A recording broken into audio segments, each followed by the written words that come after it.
You probably know that Ben's studio has been making games for PlayStation for over 20 years. Several of the senior team are still the same. Current studio director Chris Reese programmed Bubsy 3D, the studio's first PlayStation title, and has at least a line of code in every game they've made since. And John Garvin, now the creative director of the studio, has written the script for every game since Siphon Filter.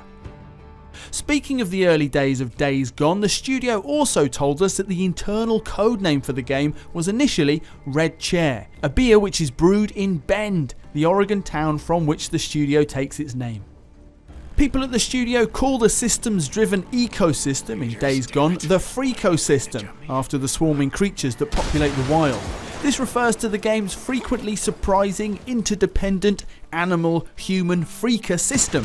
Sure, everything wants to kill you, but they also want to kill each other. Humans on freakers, freakers on humans, freakers on freakers, animals on freakers, and everyone on you.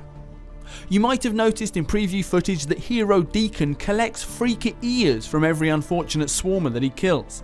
We did wonder if there might be some deranged purpose behind this, but really it's just so you can prove to human encampments that you've been out killing and making the world safer. Speaking of which, there are various encampments in Days Gone's open world. They all have a different character and speciality. Some might be better for gaining weapons, others for bike upgrades, so it's a good idea to decide where to concentrate your efforts depending on how you like to play the game. And one of the ways you'll do that is by finding survivors in the wild, saving them and then sending them to a particular camp to boost their numbers and earn new trust and rewards. Let's talk about combat. Ben's studio designed 3 distinct but overlapping ways to approach combat in Days Gone: stealth, run and gun, and planned attacks. To accommodate stealth, designers implemented crouching, as well as hiding using things like long grass and dumpsters. Noise scales with speed, so the slower you go, the quieter you are. The ability to manipulate AI movement is important, so Deacon can throw rocks and noisemakers to distract enemies. And they wanted stealth to feel powerful too, so they gave Deacon deadly takedowns which he can perform while unseen. The crossbow is a powerful part of Deacon's stealth approach, partly because it's silent and so good for stealth, and partly because Deacon can craft new bolts from trees, so ammo is always easy to come by. Deacon can also craft various kinds of bolts aside from standard ouchie ones. Residue bolts are made with samples from freaker dens and cause human enemies to freak out and turn against each other.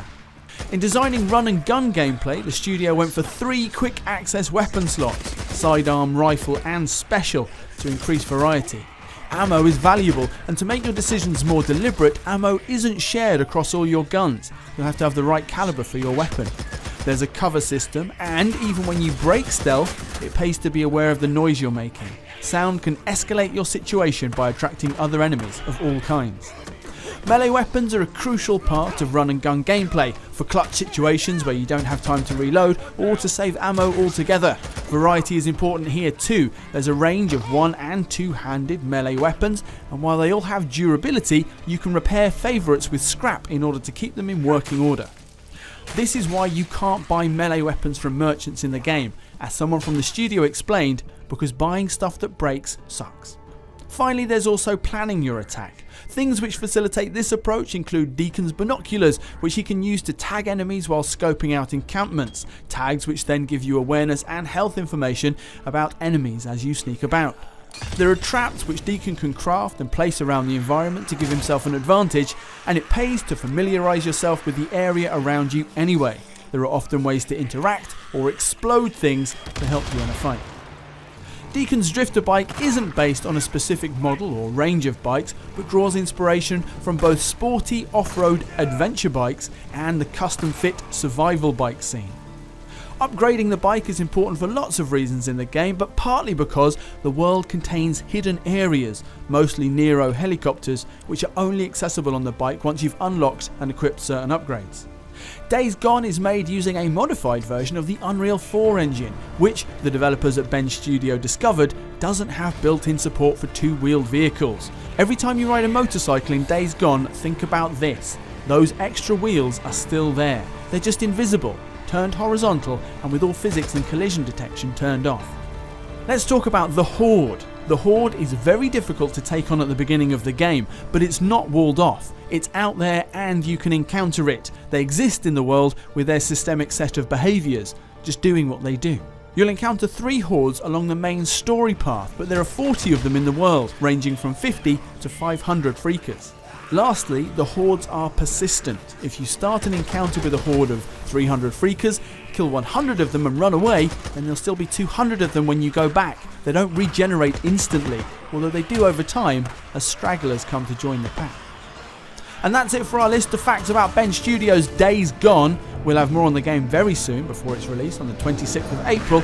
Like this video if you enjoyed it and subscribe for more from the world of PlayStation.